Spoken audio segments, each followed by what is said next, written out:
Hello, everyone. I am waiting for Ayelet from the Manifestation Mindset. She is coming to join me today on a live, and I'm so excited to be having a schmooze with her. I love her. Ayelet goes way back with me. One second, where is she? There. I'm really excited to talk about the keys to manifesting marriage. Very like mystical. Keys to manifesting marriage. Hi guys. Hi, nice to see you. Just waiting for Ayelet from the Manifestation Mindset to come on, and we are going to talk about the keys to manifesting marriage and like what are they? What are those keys? Here she is. And can we really manifest? Can we? I don't know. Let's talk to her. Hi. Hi, How Jackie. are you? Welcome. I am good. I am good. Just fixing the angle of this camera real quick. Okay, Yeah. we're good. There we Awesome. go. Look at There we that beautiful hat. Wow. Oh, whoa. The whole That is shebang. The whole like, shebang. I must say that is like Crocodile Dundee. I must say, Australia. I really pretend I can pull off all these looks. You know what I mean? You can. You really Okay. can. Thank you. I'm in the like the boring shit or whatever. But that different folks, different strokes for different folks. Totally. Okay, Totally. so we are jumping in. We're talking about manifesting, keys to manifesting marriage. But I'm in. Ayelet and I go way back for many, many years. It's not like just a quick collab live that we just met. It's like I don't know, it's over a decade, I think. Israel. It is well over a decade. Well Israel. over a decade. It's like 14 years, like more than 14, 15 years. Yeah, I'm aging No. myself. Yeah. Yeah. Isn't that crazy? It's Wow. crazy. It's crazy. And I knew like from we always said like the moment we met each other, there was just so much synchronicity, so much coherence.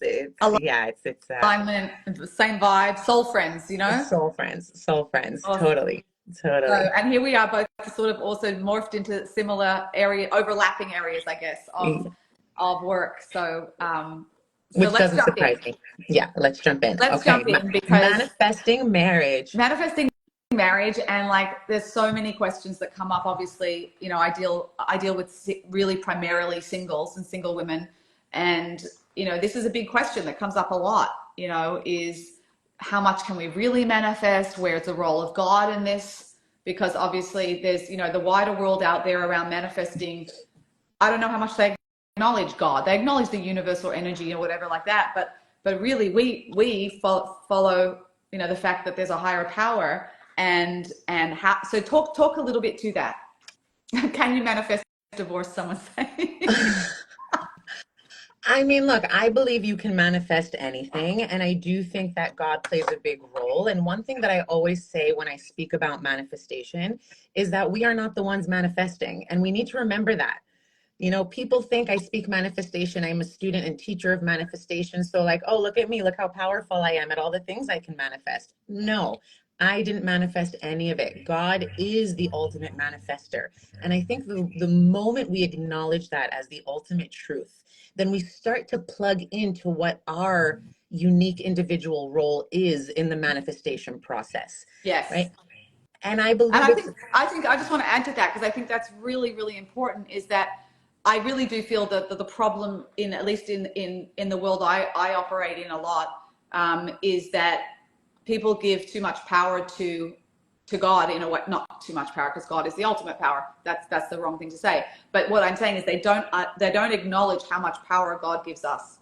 That God gives mm, us a lot of power, and a lot of people ignore that or just don't think they have any power or they feel victim, yeah, right? yep, And they feel right. powerless, and because it is all God, but God empowers us, like he wants us to feel empowered. And what is absolutely mind-blowing, and I know that you've seen this a million times, but is when someone starts to shift internally and how incredibly impactful that is on their external world immediately. Like literally, it's immediate. Manifestation is an inside job. It's totally an inside Yeah. job. It's not looking for anything external. Like the guy is not going to heal you, Yeah. right? The next shopping spree is not going to be what fulfills you, right? It Right. any Oh, I form love of that. empowerment. Oh my gosh. You should have known me in high school. Oh my gosh. Okay, we won't go there. We won't go there. But yeah, yeah.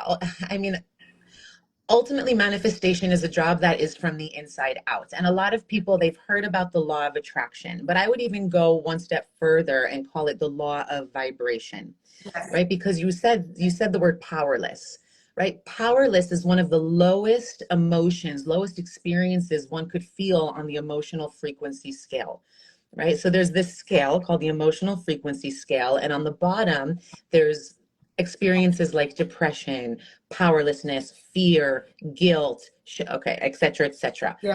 On the top of the scale are emotions like joy, bliss, gratitude, love. So if you've ever seen someone who's, let's say, depressed and they say, oh, I just feel so heavy, right? How does this apply to manifestation? When they're saying, I feel heavy, they're not just using a metaphor. Actually, what's happening is their vibrational frequency, their energy, the molecules, everything is made up of particles, including our thoughts, including our emotions, which are our thoughts and emotions are constantly programming the energy field or the electromagnetic field that surrounds us with information. And so if I feel powerless and I feel like I don't have a role in this co-creative dance, then I am actually cutting off my life force from God. I'm edging God out and I'm saying, I have no choice. Like I become the victim. And that vibration of victimhood can literally trump a person's capacity to manifest marriage, I believe. And also, again, taking it a step, was one step further, building on that, the level to which we give power to God to give to us because we feel worthy of that will then specifically create even more blessing and more, more receiving of whatever it is we want. Marriage in this sense, meaning it's not only believing that I'm worthy and I can make a difference and my own energy, it's the more we can actually surrender. I guess we were going to talk about the role of surrender, of getting out of the way, because I think a lot of the concept is I want to manifest by visualizing what I want, but then I really feel the biggest power is then surrendering that to Hashem or to higher power, like to being able to become that bigger vessel, and to the degree that we can acknowledge that God does love me and God loves me and wants to give to me, to that degree, it's like God, it creates literally the conduit for God to come down and give to you. So that's part of that self-fulfilling prophecy. If I believe I'm powerless and a victim, I cut myself off. The opposite, if I believe I'm loved and I'm worthy of it, and God's like my father and he's definitely wants to give to me something like marriage, which is what he created for growth, meaning it's like we should assume that God wants everyone to get married if they want it. So then it creates, literally, my belief system creates the vessel for that to come down. And that's what was mind-blowing about me. About this topic that blew my mind. Sorry, Yeah, not about me. about About you. God. You are mind blowing, Jackie. You're also mind blowing. I blow my mind every day, yeah. Yeah. Yeah, completely. And also, like, I get a lot of people who ask me, how do I make myself worthy of God giving me what I want in this context, marriage, right?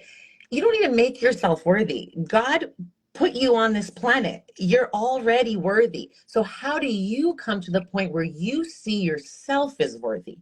Right? Where you see that you are unique, because the moment you were created, God said the world could not exist without you. Right. And so back to the topic of surrender for a moment, because I think a lot of people get tripped up on this. And surrender is a word that I throw around a lot. But I Yeah. think for a lot of people, the word surrender is this very like abstract, like, okay, how do I actually surrender? So I think one way to perceive surrender in a way that feels more tangible is I like to use the word trust. Trust. By trusting, I allow myself to surrender. So if I can put myself into a frequency, an emotion of trust, and sometimes it's as simple as just noticing when you're out of alignment, when you're in chronic control, right? Because you're either in a state of chronic control or conscious creation. You're either in chronic control or conscious creation in any given moment.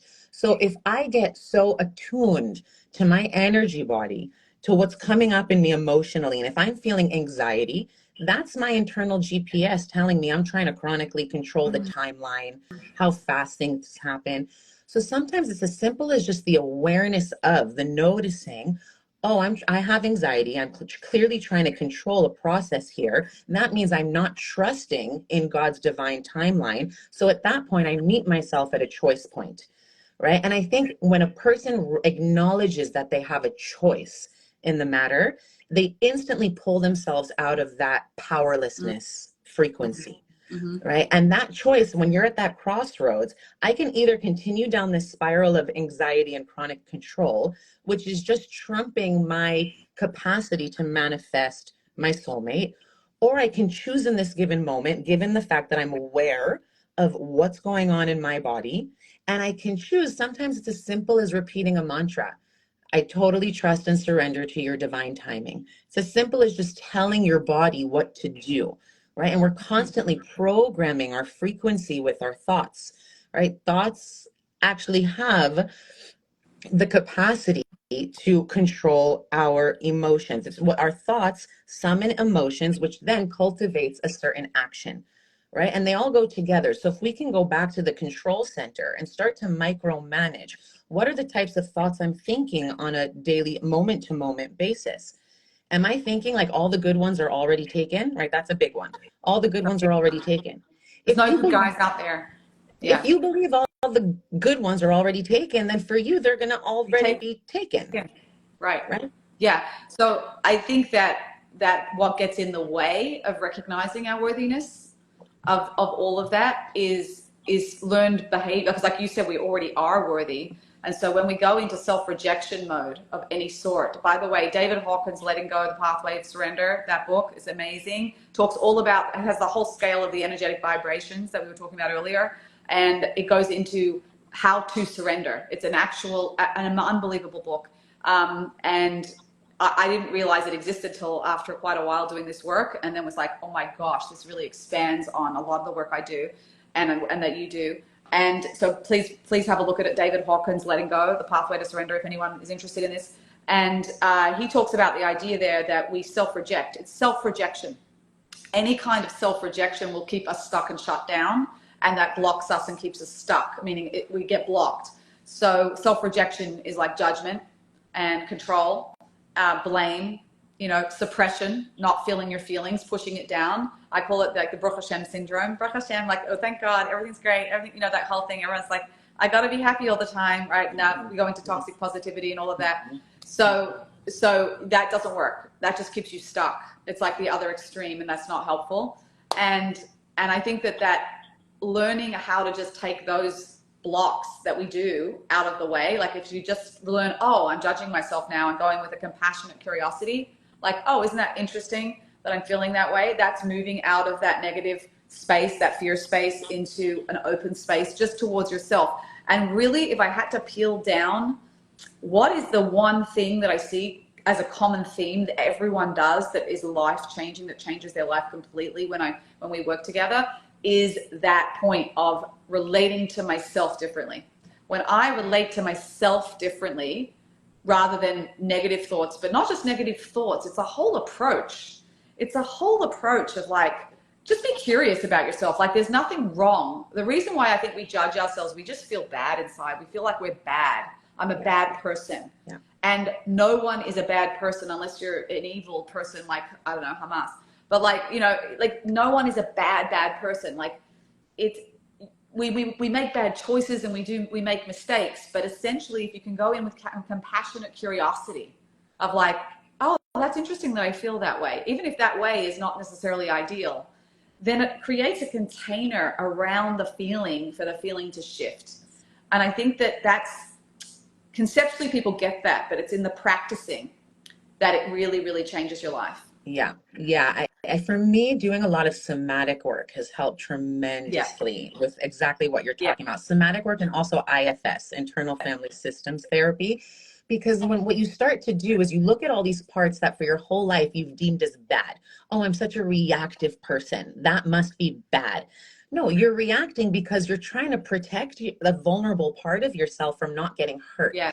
Okay, so if we first and foremost acknowledge that all of these tendencies that have been created and formulated over the course of our lives are just these protective mechanisms, then we can start to get to know all these parts in ourselves. Oh, the angry part, the jealous part, the reactive part, the sad part. Yeah. Okay. And we start to externalize these parts from within ourselves. So we realize, like, at my core, at my essence, I am divine. I am abundance. When we came into this world, we were abundant. Before we learned language and we started to learn right from wrong, good from bad, pretty from Right. ugly, worthy, unworthy, right? We were in a state of abundance. When you cried, you got a hug. When you were hungry, you got fed. If you were tired, you were put to a nap. Like you were in that state of abundance. And then at some point along our journey, and this happens to all of us, and it's a very necessary part of our growth, we start to see the world through a filtered lens, right? And it kind of Yeah. pushes us further and further away from accessing our truest essence. And so a lot of the work that I do with people is getting them back to remembering who you truly are, because then all of the externalized parts, all the different parts of you, they start to like alchemize. I call this work like spiritual alchemy, because we're really turning darkness into light, fear Yeah. into faith, right? I feel fear, I feel doubt. I'm just as human as the next person, but I've trained myself to notice it the moment it comes, and then I start to work with it as an energy. And once I'm aware that it's there, I think the problem was when all of these thoughts about ourselves exist in our blind spot. We don't even know that they're there. And so they're running the show behind the scenes, and they're sabotaging our manifestations because we don't even know that they're there. But it's really what's happening under the iceberg of our consciousness, right? It's what's under the iceberg. And we always manifest according to our unconscious commitments, right? So we manifest according to our unconscious commitments. So if I went many, many years trying to manifest my soulmate and it wasn't happening, a lot of the inner work that I did was I started to look at my unconscious commitments, and I said to myself, oh, wait a minute, actually, Ayala, like, you are pretty scared of commitment. You're scared of someone taking away your freedom. You're scared of sharing a space with another person, right? And not having the freedom to do what you want when you want. So once I started to do that spiritual alchemy of first loving up on those fears and acknowledging they're just trying to protect me. Yes, I didn't want to give up my freedom. That was a protective mechanism. Then I can look at that, and now I have like a value proposition in front of me, right? Do I want to stay committed to that unconscious belief that I'm going to have my freedom taken from me if I get married? Or value proposition, do I want to be married and then create a new reality, attach my own meaning to it, and create my own freedom in the context and container of marriage? Beautiful. And that was the shift. That was the shift. Right. That's so funny, because I was thinking, wait, what was my shift? And I was like, oh yeah, for marriage, my shift was I was judging myself as being a loser for being single. And so then I was like feeling like a loser. And then that's how I was showing up in the world. And listen, I want to make a disclaimer, time out. We don't know what the bigger picture is. I mean, like, we'll find out, like, in the next world, like when you get the whole snapshot of your life, like, we'll find out like what happened and when it happened and why I had to go through that and that and that. I got married very late in life, for those that don't know, like in my 40s, like, shock horror. And it was hell. It was hell, a hell ride. Like, that's why I do this work now, because I really get it, guys. I really get it. I went through it. I lived it. It was really, really painful. And you don't forget. I mean, I don't forget. I mean, I lived so much of my life like that. But I will say that when I realized, the epiphany was that I realized that I was judging myself, meaning somehow my worth was attached to marriage, that without marriage, I was like, just not good enough. I was just, and that was my other thing, right? Not good enough, perfectionist. And I decided there, when I became conscious of that at a feeling level, because it's very easy to say this, when I became conscious of it at a feeling level, and I was like, oh my gosh, that's what I'm doing. And I was like, I'm not doing that anymore. I just cannot do that anymore. And I'm like, I'm done. I am done judging myself for being single, like as if there's something wrong with me. I'm done. And I just remember saying, like, God, this is not what I want. I said, and then I surrendered. But if it's what you want, right, it will break my heart, but I'll do my best. And that was the best acceptance I could kind of muster at that time. Like, this is not what I want, but if it's what you want, then I will do my best. And I remember just bawling, like tears streaming down my face. And I felt this huge opening. I didn't expect that to happen. I did not expect that to happen. It was just very sincere. And when that happened, that's when everything changed. And my husband was suggested to me, literally, it was insane the next day. I feel embarrassed saying it because it sounds like, oh, you did this and you can't do it for that reason. But it really was that way, that Hashem, I feel like God wanted to show me how powerful the inner world is. And it doesn't happen like that for everyone. But I think that there is a huge shift in everyone's life when you shift that way. Yeah. You know, because again, we don't know what's going on for the other side, for the other half that you're going to marry. Like, you have no clue. He might not be ready. My husband happened to be ready at that time, so it worked, right? And most of my dating life, I will just say to everyone listening, most of my dating life, my husband was married. So all the times I got all the criticisms, again, we're going a bit off topic for manifesting, but all the time I got criticism about what I was doing wrong, which wasn't necessarily wrong, but it wasn't the reason, because my husband wasn't even available. So it's like, there's always a bigger picture. Yeah. So that's why anyone who says, this is why you're not married, I'm very nervous about that. I'm like, run away. Like, you don't know why, but yet we do have the obligation, I believe, to do the right effort to look under the hood, so to speak, inside, and say, okay, what's in there? Let me see. Is there fear? Is there control? Am I operating on the lower levels, like Ayala was saying? And what can I do to transcend that? You know, and turn that darkness into light. And it's quite amazing that when you come at it with that curious observation, like, yeah, why am I feeling judged, or why do I judge myself? Like, become from compassionate curiosity, that itself creates the container for the light to come down and just shift it. And it will just shift on its own. You don't even have to do anything, right? The darkness, when it's exposed to the light, will just shift. Just like you can walk into a dark room and light a match, and the match highlights the room, and all the darkness is dispelled with a little flame. So too, you can't even walk into the room with the lights on with a little piece of darkness. Like, darkness doesn't exist when the lights are on.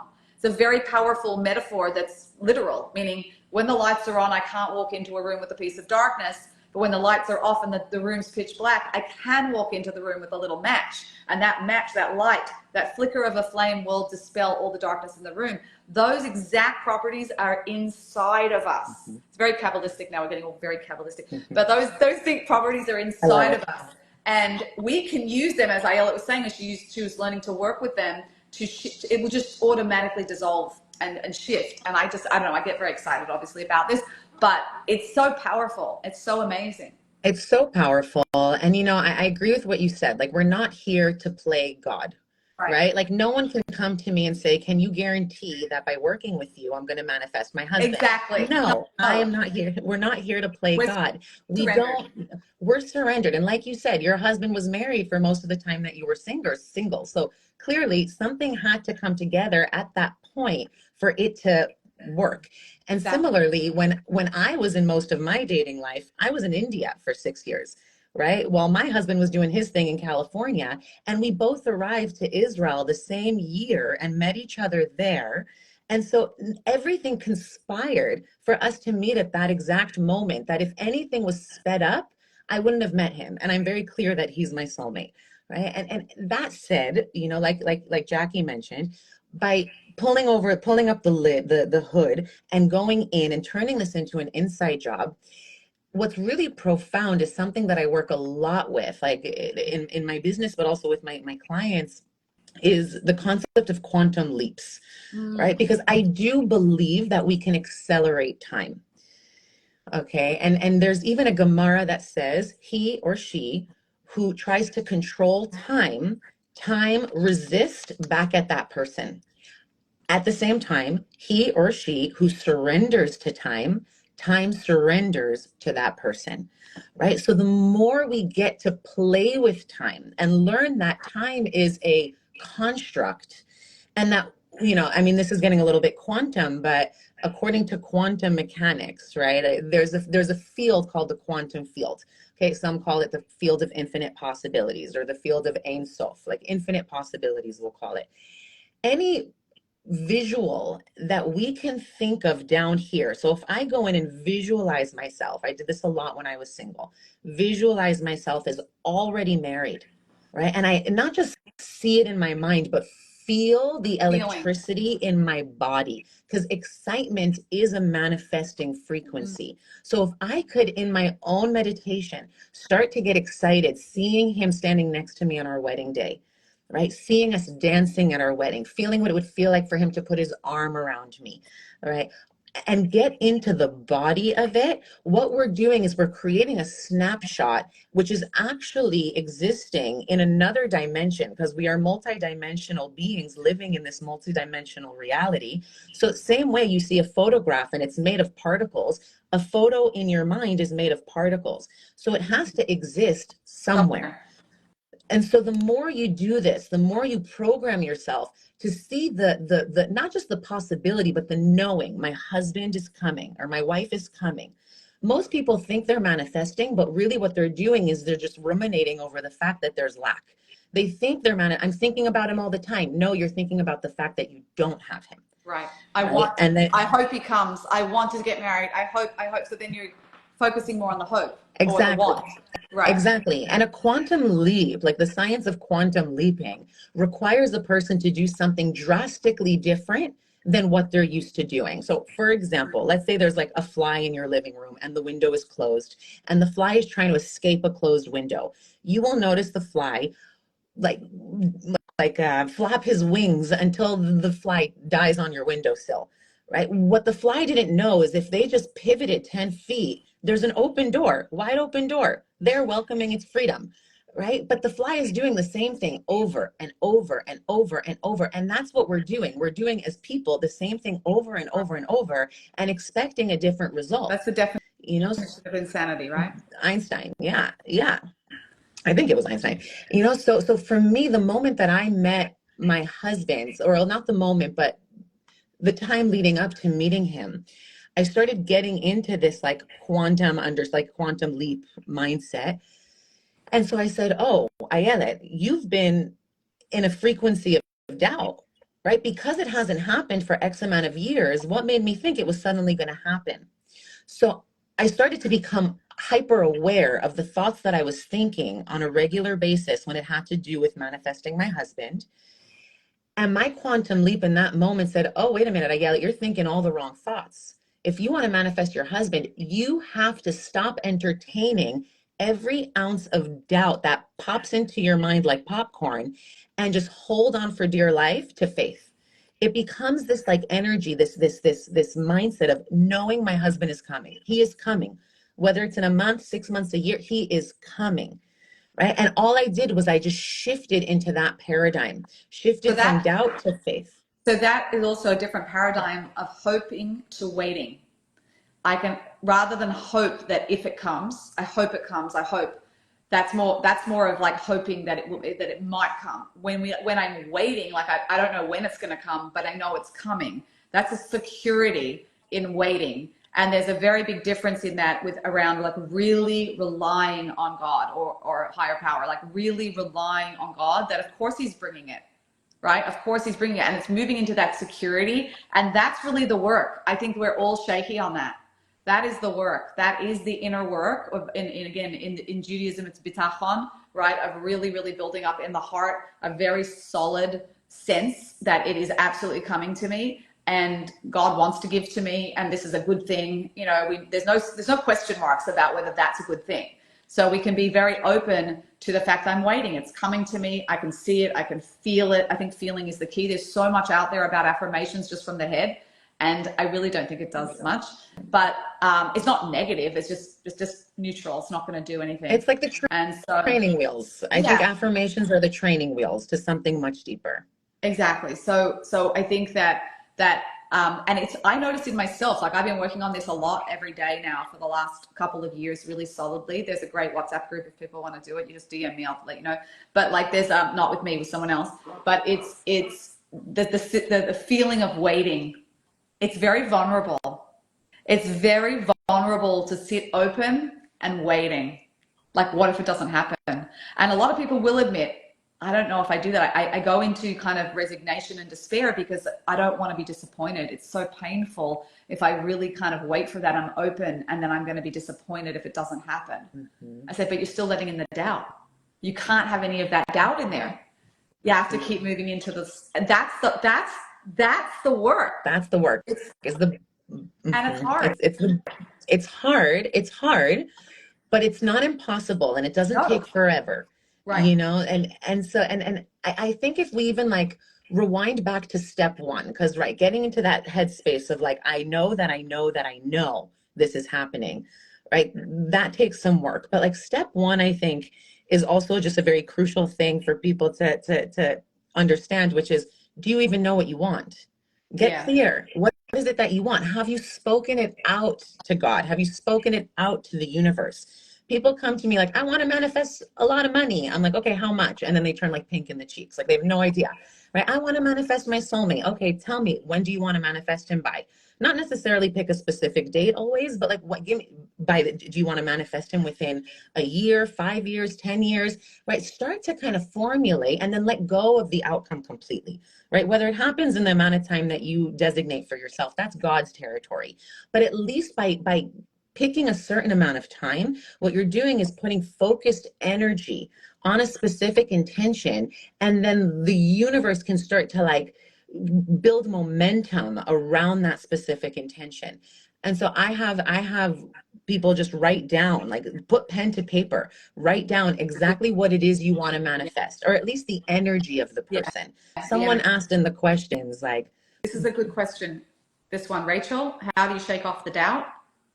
how do you shake off the doubt? Yeah, can we speak to that for a Yeah. minute? So I think first and foremost, it's about getting acquainted with what's going on under the iceberg of your mind. Okay. It's not about shaking off the doubt. It's about having a different relationship with your thoughts. We all experience doubt. We all experience fear. And so these coaches and gurus who say, release the fear. I don't buy into that, right? If you're being chased by a lion, you're going to feel fear. Okay. If you've been dating for a decade, 2 decades, and it's just not hasn't happened, there might be some fear there. So having someone tell you just let go of the fear is a little bit Right. condescending, in my opinion. Yeah, but I add one thing to that. Firstly, the fear of like when a lion's chasing you is healthy fear. That's a good fear. We Yes. want that fear. But the fear of self-doubt, which is just like what if, anxiety, whatever, that is not necessarily healthy fear. So I see it more as a mechanism of displacement. When I feel fear, I can't just let it go. I have to displace it with something. If I push Exactly. in connection and I push in the light, it dispels the darkness, right? So then we have to find what light works for me, meaning what connects me, right? There's two inner worlds, the world of connection and disconnection. I taught this for years, right? World of connection and disconnection, they both live inside of us, two different universes, and we move between the two in a moment's notice, like without even realizing it. So if I'm in the world of disconnection, self-doubt and fear and control and all the things we talked about in the world of darkness, I can shift into the world of connection. I don't get rid of the world of disconnection, but I shift. And it's really a mechanism of displacement. The more I let myself, like you said, visualize, feel the connection, feel it, that it's really there and that it can be there. And that's just a muscle of practice. And the more you live there, the less the feeling of disconnection, the more it goes down, I should say. It's because it displaces it. So I think if we can think of displacement, I'm feeling fear. I don't want to get rid of the fear because what we resist persists, right? What we resist, because if I resist the fear, I don't want the fear. Why am I thinking about the fear? That's just going to create more of the fear. We want to really just shift it into, what do I want? What's going to connect me, right? Focusing on how much God has been in your life in other areas. Sometimes people put all their eggs in the dating basket, and it's all based on that, but you don't know the whole picture there. So let me look at other areas of my life where God has come through, where God has been there for me, and let me really like fill up and drink and feel secure on those examples, and then I can transfer it to this one where it's an unknown yet. It's an unknown right now, right? So I think those two things of like filling up on the evidence that God's been there for you in the past, and then displacing it with what you do want and feeling secure in that is how we just work on it. You just have to work on it. It's not like a perfect thing. It really is a work in progress. And like a language that I give to displacement, I like that. I've never heard that terminology before for this, but like another language that I give to that is, I call it just choose a better feeling thought. Choose a better feeling thought. And so what I used to do when I first started my journey in meditation is I close my eyes and just getting acquainted with my mind first become aware of the types of thoughts that you think on a daily basis, right? Studies show that the average person thinks up to 80,000 thoughts per day. If you break that down, that's about 47 thoughts per minute. Now, here's the real kicker. Of those 47 thoughts per minute that the average person thinks, 80% tend to be negative thoughts. Wow. We're not even aware of that. No. So the one thing that I started doing when I started meditating is I would just close my eyes. I'd have a pen and paper. First thought that pops up like popcorn, I'd write it down. Then I close my eyes again. Next thought pops up like popcorn, I'd write it down. And I do that for like 20 minutes. And then I'd have a whole list just to first and foremost, let me find out what's happening beneath the surface when I'm not even aware that I'm thinking the thoughts that I'm thinking. Right? Because the more you do that practice, then the more you start to become attuned to the thoughts you're thinking as you're going about your day, right? But it's a practice. And so I start my morning with the morning ritual. I mean, I'm no longer doing that specific practice, but having some sort of ritual where I'm doing the spiritual alchemy, where I'm shifting or alchemizing darkness into light, fear into faith.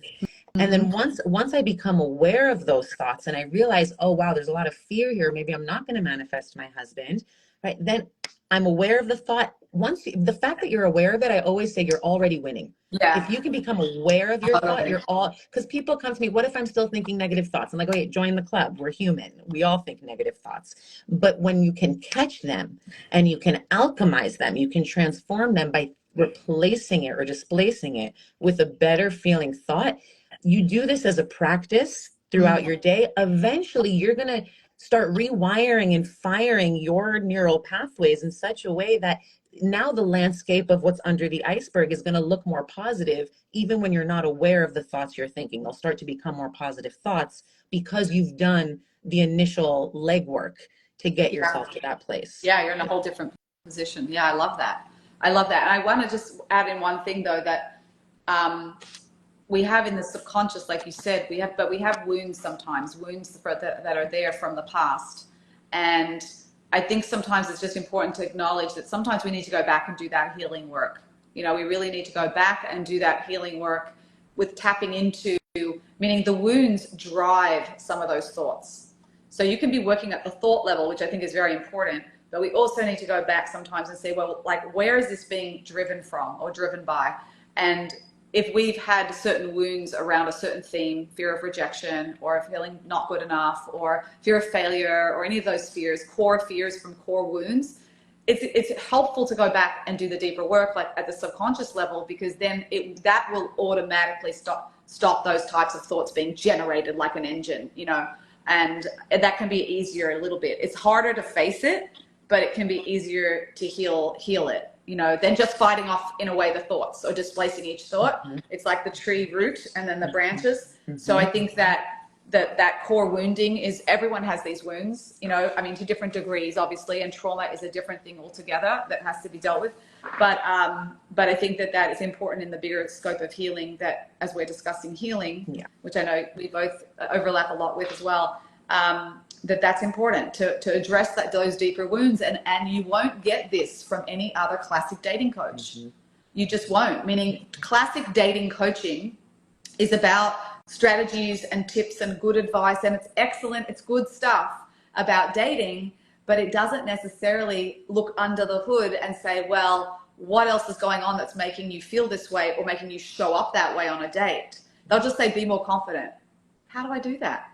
Yeah. So like, this is the deeper work that I think as an individual, if you're hearing this on the recording or live, do the work. Like, it's going to only make your life so much better.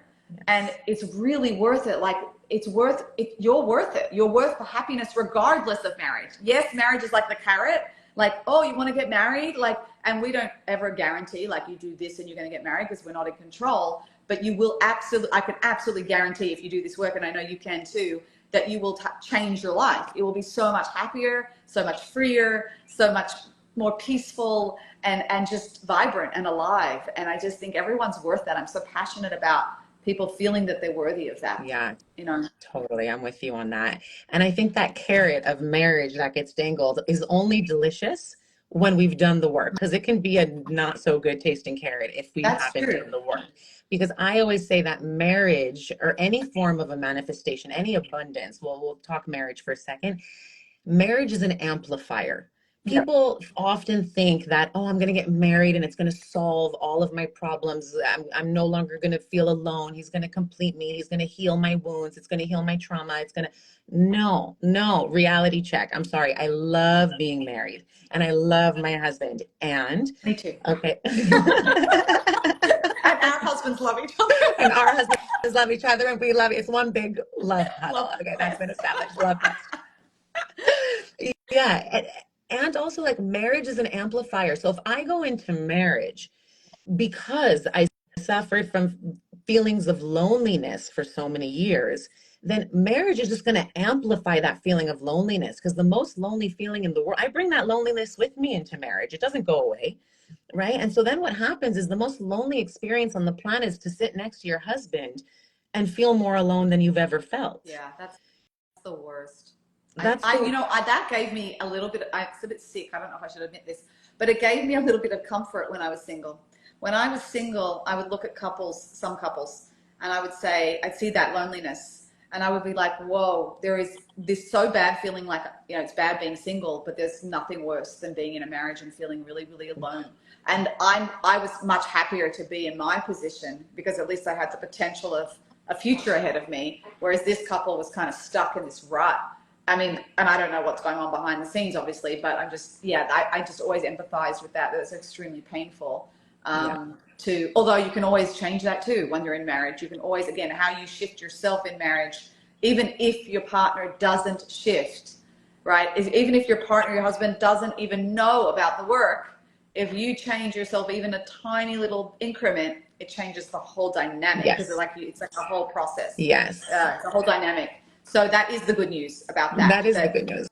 That is the good news. I do think, just getting back to your point, I do think that people pin so much on what they think marriage is going to give them, that they think marriage is going to be is going to heal all their unresolved feelings, and they really do. People really think, I just want to get married, and then I'm going to be normal. I'm going to be like everyone else, and it definitely, I like that word, amplifier. It amplifies what's already there. Yes. So it's like, do I think that being complete is a prerequisite to marriage? No. That's a fantasy, because a lot of women, they're like, oh, I need to complete myself before I get married. Otherwise, I'm not going to be able to attract someone who's on the same vibrational frequency and all of that. No, I was not perfect when I met my husband. I'm still not perfect. Right. And I did do a heck of a lot of work on my inner world. Again, it's an inside out job. And the more I started to there's the whole inner child form of therapizing, right? And the more I actually went in and started to have a relationship with that part of me that felt lonely, right? Because that part of me is really 4 years old, 5 years old, 6 years old, right? And she felt lonely because you weren't talking to her. Because I wasn't talking to her. So once I became that parent for that part of me that felt lonely, then all of a sudden there's this empowering feeling that I can show up to marriage and I'm bringing my full self. I'm bringing my full self. The whatever. There's we can go on forever about we literally could. And I'm so passionate about that exact thing you're talking about, that in the course that I've created, that's one of the modules that I want to teach the average person who's not a therapist. The average person can learn how to do that for themselves. You should start it with a therapist or a coach, or you can learn it in my course or with Ayala, but you can learn that yourself and then learn how to process yourself through most things. And it's so empowering that we can learn how to have a higher level of emotional and spiritual intelligence, right? We really can. And you don't have to rush back to coaches and therapists all the time. You can learn this stuff. Just learn it with someone who can teach you the psychoeducation behind it. I find that if I explain it to my clients how it works, like we're doing now, then they understand it conceptually, and then we can go and do it as well. And those two things together, the average person gets it. And it's life-changing, absolutely life-changing. It's life-changing, and it deepens your connection to God. I had a client yesterday, and I do a lot of hypno-visualization therapy processes. And when we go in and we're in this hypnotic state and we're doing some visualization work, I had a client yesterday who she came to me because she was feeling very alone in the world, on many levels alone, but in context of marriage in particular. Yeah. And so I had her go in and visualize her inner child. Okay. And then I mean, it's a whole process, so I won't get into the nitty gritties, but once she comes in and she starts to access her higher self and start to give that inner child what she maybe didn't get from her parents, or she's not getting from her community, or not getting from her friends, and she starts to give it to that child, and you start to access that feeling of loneliness, and you hold space for it, and you allow yourself to feel it completely. Because I think what most of us do when we're feeling discomfort is we sweep the feelings under the rug. Ben and Jerry's, man. Ben and Jerry's, Netflix, right? We're so afraid of feeling. It's like, whoever said that a prerequisite to life was feeling good all the time, Right. right? And we get so afraid of feeling discomfort that we run to shopping, run to alcohol, run to any addiction, right? And we sweep it under the rug. But the moment we actually let ourselves feel it fully, like what happened in the spiritual alchemy with this particular client is she reached a place that was so much deeper than the pain. And she met what she said is, I met my soul for the first time. And her words, from that place of meeting my soul, I was able to experience where the wellspring of my soul sources its energy from. Wow. And from that place, I'm never alone. Right. So it's like you kind of break through all of the walls and barriers that are disconnecting you from the divine, and you access that place. And from that place, like from that place of Devekut, of oneness with the divine, like all your trauma almost dissolves. Yeah, it's so liberating. It's liberating to and then once you touch that, you want to practice that daily, like as in a meditation or a, I often do it through visualizing Hashem's name, Yud Kei Vav Kei, right? Seeing the letters and then allowing the letters to come down inside of me, and then holding me up. And it's so incredibly powerful. And like, obviously then I forget about it. And then I have to do it again. And we forget about it, right? Because the illusion of separation is so, so strong. And that's why we say Shema, we cover our eyes and we focus on Echad, oneness, because it's, the world is so, the illusion is so strong that we're separate, whether it be from God, whether it be from each other. And I guess this is a perfect theme going into the next week, right? In the Jewish calendar, that really unity and feeling connected to everyone is very much important right now, and to really take on something that will create and increase that unity. And that unity has to start with us, right? It has to start internally, that when I feel connected with myself and loving from a loving place from my higher self, then I can extend that out to everyone else. Yeah. And I can't really love another, whether it be in marriage or otherwise, unless I actually love myself. Yeah. And really feel the love yourself. Meaning, people say, yeah, I love myself, I'm really good with self-care. Check, check, check. No. It's not a list. It's a feeling. And it's amazing how many people don't access their feelings. They don't access that love, that warmth, that it's a felt sense, guys, of expansiveness, of warmth, of how else would you describe love? I know it sounds weird that we're describing this, but I think it is important. Yeah, my husband and I went on a date night last night, and we went to go see Inside Out 2. Oh, what's that? Yes. Richard Schwartz, who is the founder of internal family systems therapy, who created this modality of parts work, right? Meaning like we're not just one way. We can be selfish, we can be selfless, we can be angry, we can be happy, we can be extrovert, we can be introvert. Like, we are a culmination of all these parts. But what lies at the core of all of the identities that we carry is what's called self energy. Right? Or some might call it resourced self. Yeah. Some might call it your soul. Some might call it God energy. But it's going back to remembering who you truly are. At your core, you are good. At your core, you are worthy. At your core, you are abundant. Right? So if we can constantly just come back to that remembering of who we truly are, and it's a reprogramming. It comes back to this inner work. But the more we do this reprogramming, and just a reminder, oh, if God put me on this planet, that must mean I am unique and I am worthy simply because I exist. Simply because I exist. And always coming back to that energy, that frequency of I'm unique and I am worthy because I exist. Yes, it's an animation. Oh, it's a movie? It's an animation movie? In theaters. Yeah. Oh, cool. It takes this concept of internal family systems and he turns it into an animated film, and the way they do it is just brilliant. It's just brilliant. Okay, yeah, I'm going to look out for it. Good date night. Very good date night. Yeah, it was really cute. Okay, I know we're running out of time, but do you have any questions that you want to answer that we want to talk about from the? We put out the Um, question boxes yeah. on our Instagram. I also So have a couple here. I wrote down a couple of the questions. So yeah, one of them is, how do I embody the energy I want for a spouse? Mm, So one thing that I talk about a lot is you attract what you're a vibrational match for, right? So oftentimes people will come to me and they'll give me a whole bucket list of what they want in their partner. He has to be tall, he has to be handsome, he has to be wealthy, he has to be smart, he has to be emotionally finance, intelligent, 6'5", finance, like 6. oh, the whole Hanukkah list, Looking right? for a man in finance, They six want five, so blue. so I'll tell them, okay, now take that list, read through that list, and ask yourself, are you that?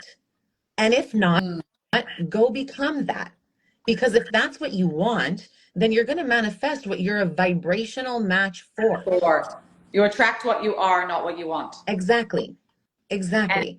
or are you the kind of person that the man or woman of your dreams would want to marry? Like, am I there? You know, and that not in exactly the same way, but just like when sometimes people you ask them that, they're like, oh no, I remember feeling that way. No, like, no, I need to work on myself to get to the place where I would want to marry someone like that. But yeah, we have to get out of the just like the endless checklists. I also ask other people, what 3 to 5 flaws could you live with? Oh, I like that. People don't do that. People don't think of the flaws because you have so many flaws. I have so many. We all have so many flaws. What flaws can you live with? Everyone's like, what? Like your husband is absolutely going to have flaws. So which flaws can you live with? Like laziness, a bit late, sloppy, messy, like a bit too direct, temper, fiery. Like what can you live with? Yep. And his flaws are meant to trigger you. Like you are going to hate the same thing that you loved about him when you met him. Like, right. Like my husband is so, okay, full disclosure, and I say this publicly and he's okay with it. I'm like, Like, whoa, she's brave. well, like, God bless him. Like he's so stable and he's so grounded. So he's like the flagpole to my flag, right? Yeah, Someone once told us that, and it was like the best yeah, metaphor for us. yeah, And because of that, he likes things a certain particular way. yeah, Okay. So when we first met, I loved how grounded he was. I loved how stable he was. Right. I loved the safety that I felt because it was such contrast to like the chaos that I was yeah, attracting in the yeah. past. And then we got married, and I'm like, oh, wow, he's really particular. That is so not me. Oh my goodness. Trigger, trigger, trigger, trigger, trigger. Okay. So it's Yeah, like, I see that. I mean, I it's hear just, that. That it's like setting up people for the realistic expectation of what marriage also is. Marriage is a workshop. I remember going to a rabbi when I was engaged in Israel, and I was like, I became a love investigator. I was so determined to figure out all the love codes and get it right before I was even married. Okay. So I went to this rabbi. I went to every single rabbi or someone who I really like respected who was married for a long time. And I said, what is the secret to Shalom Bayit? What is the secret to peace between husband and wife? And this rabbi looks at me and he says, avoda, which means work. What is the secret to peace between husband and wife? Work. I was so not satisfied with that answer, my, but my rabbi said, let go of what you want. let go of what you want. Okay. Also not a satisfying No, answer. I was not. But it's like, I think the reality check is important because I think Yeah, a lot of people, can turn away a good candidate because they're not willing to do the work or they don't acknowledge yeah. that There every is single work. moment of every day I'm choosing him every single day, again and again and again. And that's the commitment piece. Because, and I thank God that rabbi told me what he told me, because I'll never forget it. And now when we're in a little bit of a, whatever we're in, I just have to remind myself, oh, this is what marriage is about. It's meant to be a workshop so that I can develop myself from the inside out. Thank God he shows me what my triggers are, because it gives me an opportunity to reroute that arrow and look at myself and say, oh, why did it shake things up in that way? What do I need to be looking at in myself? And how can it be 100, 100, right? Not 50-50, or not me expecting him to be 100% a certain way so that I can show up as my best self. But how can I take 100% responsibility? And then how can he take 100% responsibility? And I think when we go into dating and into marriage with that framework, like, oh, marriage is supposed to take work and they are meant to trigger Yeah, certain parts of me in order for this deep inner growth to continue, it kind of makes makes the pool of candidates larger for who could be a totally. potential soulmate. Yeah. 100%. I love that. And I want to extend that to even your dating journey. So even your dating journey is about even triggering you and showing you what you need to work on. Like you're single by design, not by punishment, right? So Hashem's designing, God's designing your journey of dating to develop you whilst now, not just once you start getting married, but people don't see it that way. They just see it like I'm doing something wrong. I got to fix some things so I can get married and then my life will start.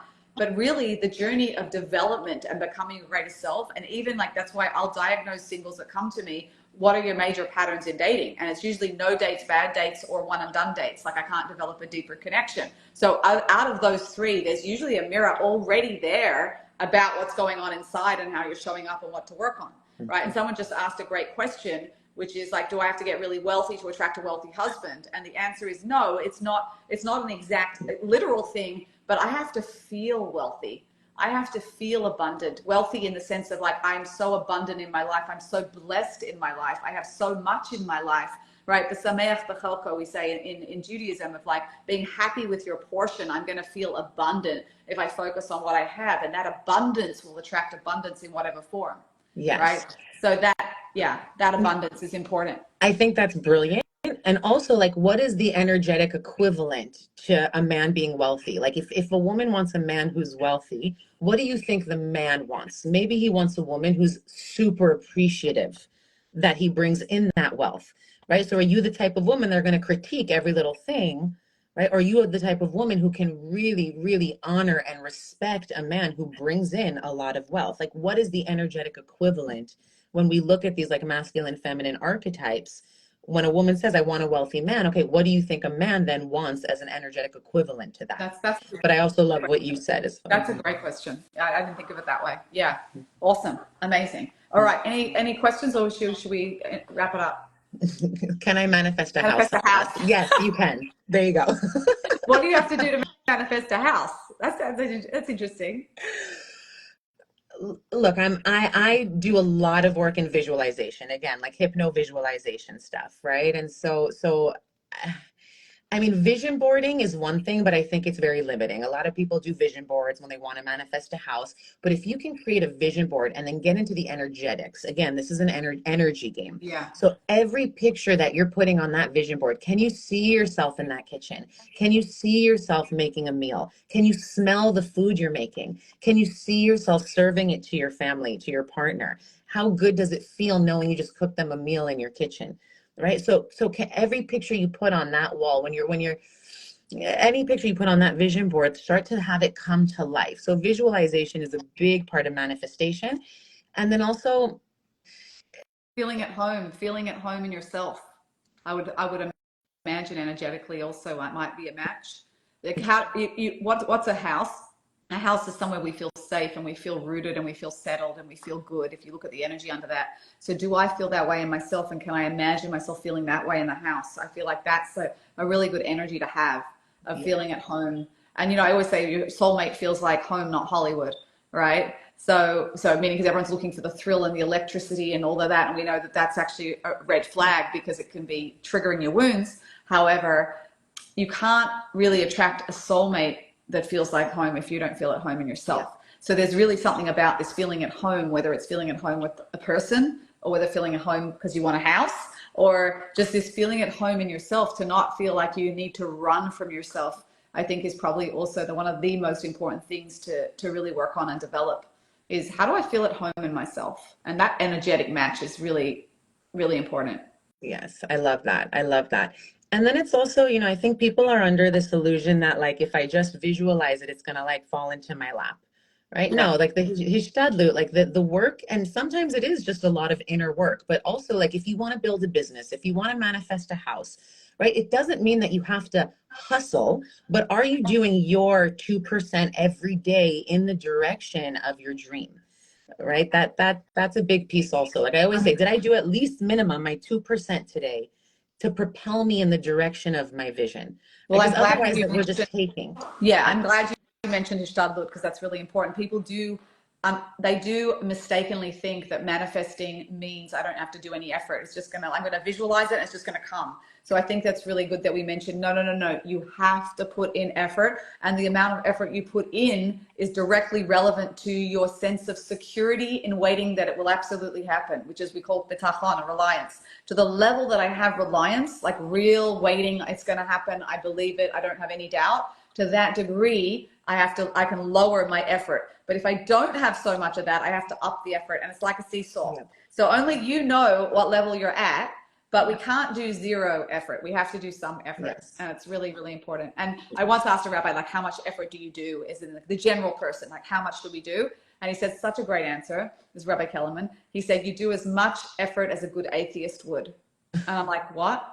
And he goes, imagine how much normal effort like someone would put into getting a job. You do that amount of effort and then you surrender the outcome. So, but you do the same amount of effort as a good atheist would. Such a clear answer, so obvious. So, yeah, I love that. Someone just asked Count on Rabbi Kellerman. Count on Rabbi Kellerman. I also say in terms of hishtadlut, because people experience a lot of burnout in the dating world or in anything, building a business, whatever. Like there's a lot of burnout. And so I always say like your emotions are your GPS here. Right? If you're feeling burnout, then maybe it's time to kind of like pull the arrow back a bit and do some more in the realm of like self-care, doing things that bring you joy. You're not focusing, like not becoming a manic manifester. Right? People get into like manifestation, they become a manic manifester. Like I have to do 10 visualizations a day and 10 vision boards a day. No. That's right? Control, isn't it? That's control. Right. So that's what I'm saying. It's like check in with yourself. Like some people, they want to get married, but they're doing nothing, right? So what your emotions are your GPS, and they'll guide you in the direction to kind of tell you, am I doing too much? Am I doing too little? But like you said, only you really know when you check in with yourself, what that, thermometer looks like. Yeah. I want to just focus what Erica just said. Great question. How about when people say when you least expect it, it's going to happen when you least expect it or when you're not looking? Is that a contradiction? I don't think it's a contradiction at all. I think it's when you detach. When you surrender and you leave it up to God, the outcome, so you're letting go. You're letting go of it when you least expect it because I'm not hyper-focused on it. I'm not clinging. I'm not grabbing, as Ayelet pointed out that quote before, that source of like, the more I chase after something, the more it runs away from me. So the more I let go, the more it's going to show up. So I think, Erica, that's that piece of that, right? Would you interpret it that way?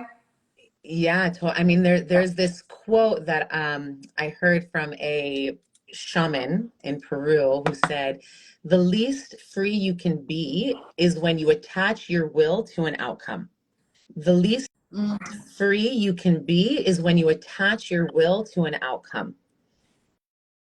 Beautiful. Right? So it's like, can we just be in the enjoyment? Can we recognize this dating process and make it fun, make it light, enjoy yourself in a way? No, you don't think it could be? Sorry, I have to speak up for the singles, but like, no, it's hell. But I will say, meaning you don't have to do, someone just asked a hilarious question. She said, how many single events do we have to go to? Because they're like, they really suck.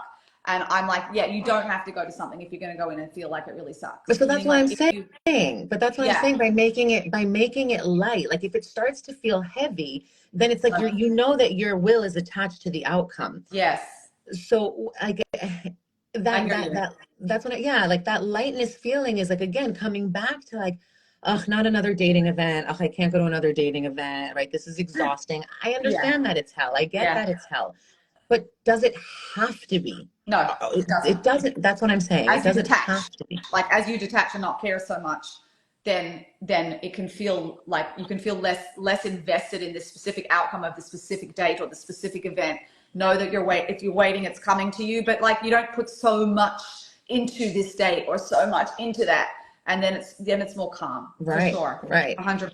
Yeah. I also remember when I was dating, like I kind of tried to go into every date as though like I'm interviewing them, right? Not from this place of like, am I worthy enough for them? Am I pretty enough for them? Am I showing up? No, I just kind of tried to go into it being as much authentically me, because anyways, I don't want to attract a guy who's not attracted to authentic Ayelet, because then, I'm setting myself up for a disaster, because then when he finds out who I really am, then, it's a disaster. So I kind of went into every date thinking like what's the word I just said? I'm interviewing them. And from that it's a little shift in perspective even, right? it changes the dynamics. And I'm not saying it's easy. Not I'm saying not does saying it's easy. he like me? It's like, do I like him? Do I like him? Exactly. And then like kind of like the tables turn and it automatically creates this like energy of confidence going into the dating.